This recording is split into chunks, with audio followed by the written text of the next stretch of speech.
સવારે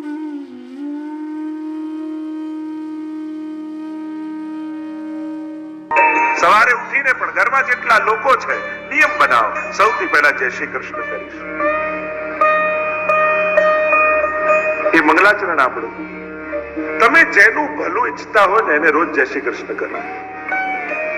એનાથી શું થશે? એના દુર્ભાગ્યો હારી જશે અને કૃષ્ણનો એના જીવનમાં જય થઈ જશે. જેનું પણ ભલું ઈચ્છતા હોય, જેનો ખરાબ સમય ચાલતો હોય ને તમને એમ થાય કે આનું ભલું થાય, આનો શુભ ઘડી આના જીવનમાં આવે, સૌભાગ્ય આના જીવનમાં આવે.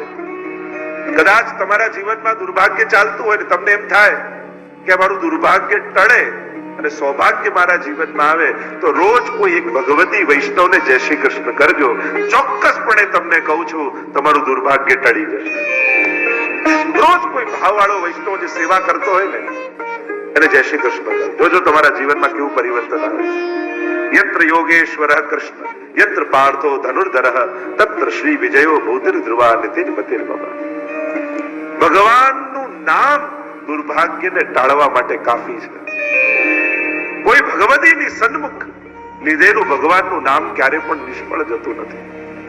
તો ઘણીવાર આપણા સાધનો ટૂંકા હોય, આપણી સાધના ટૂંકી હોય, ઘણીવાર આપણા પ્રયાસથી ન થાય, એ ઘણીવાર કોઈના પ્રભાવથી થઈ જતું હોય. જો પ્રયાસથી ન તરી શકો તો કોઈ મહાત્મા અને મહાપુરુષના પ્રભાવથી તરી જાઓ. તો ઘણા નામનો એવો પ્રભાવ, ઘણી ભૂમિનો એવો પ્રભાવ, ઘણી કથાનો એવો પ્રભાવ, ઘણા સ્વરૂપોનો એવો પ્રભાવ, ઘણા વ્યક્તિઓનો એવો પ્રભાવ કે ખાલી એના પ્રભાવમાં આવો ને તો તમારા કામ થવા લાગે. જેમ સૂરજ ઉગે, કમળ ખીલી જાય, તો કોઈ કમળ કમળ માટે સૂરજ હાથ લાંબો કરીને કે કલી પાંદડું ખીલવે છે ના. સૂર્યનો પ્રભાવ એવો હોય છે કે કમળ ખીલી જાય.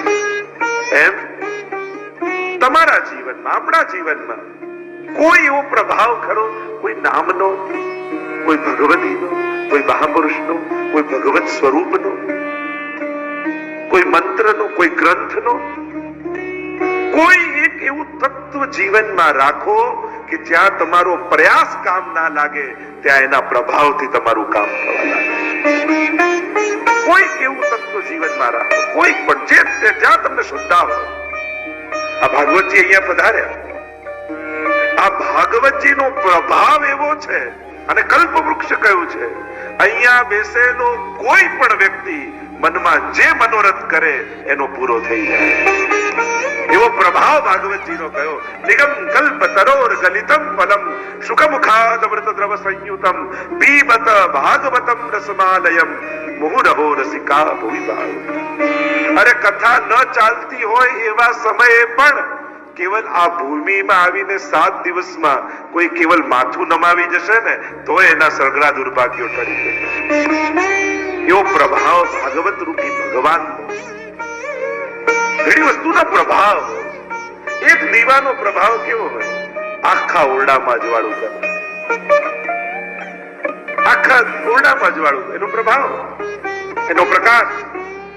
એમ જીવનમાં કોઈ એવું તત્વ જરૂર રાખજો કે જ્યાં તમારા પ્રયાસો ટૂંકા પડતા હોય ત્યાં એનો પ્રભાવ કામ કરી જાય.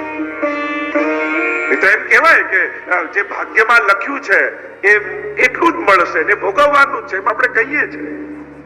પણ એ કોઈ બહુ શાસ્ત્રોક્ત વાત પણ નથી.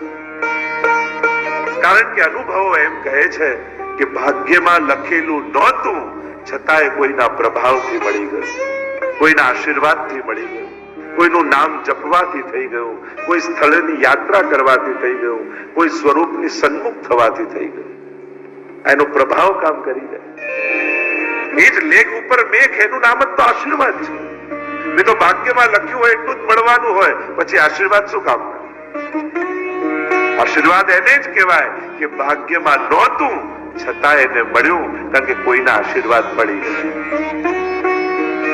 આ એની દુઆનો પ્રભાવ. એમ બીજું કાંઈ નહીં. રોજ 2 મિનિટ તમારા ઠાકોરજી આગળ બેસો ને, તો એનો પ્રભાવ એવો છે કે દૂર દૂર સુધી તમારા દુર્ભાગ્યો તમારી નજીક આવી ન શકે ને તમારા ઘરની દૂર ભાગી જાય. કારણ તમે પ્રભુની સન્મુખ થઈને આવ્યા છો. પ્રભુની રોજ જે સન્મુખ થતો હોય ને એનાથી દુર્ભાગ્ય દૂર ભાગે છે. એટલે સૌભાગ્ય પ્રાપ્તિનું આપણા જીવનનું મંગલાચરણ એ છે, દિવસનું મંગલાચરણ એ છે. ભલે ઠાકોરજી જાગ્યા ન હોય, હું તો કહું હવેલીમાં જાઓ અને તમે લો હું તો ગયો ને દર્શન બંધ થઈ ગયા, વાંધો નહીં, એના પગથિયાને માથું નમાવીને આવો ને તોય તમારા દંડવત ઠાકોરજી સુધી પહોંચી જાય.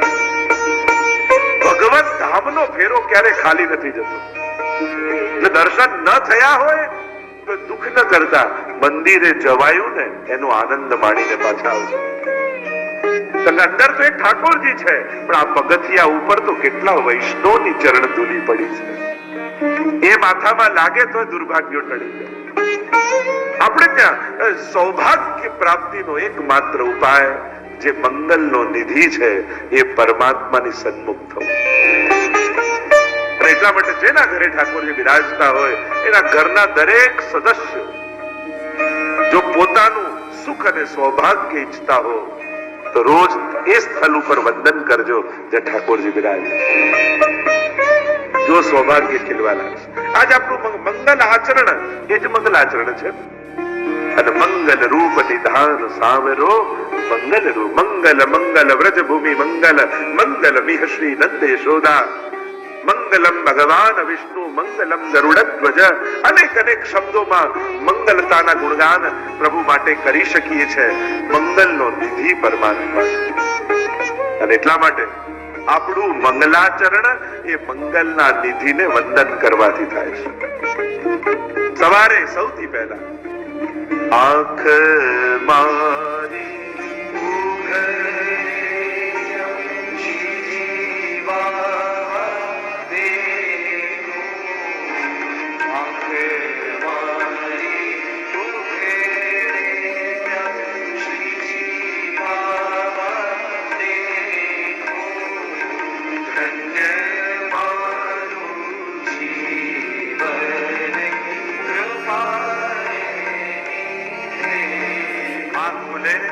અને પહેલા દર્શન એના આંખોનું મંગલાચરણ.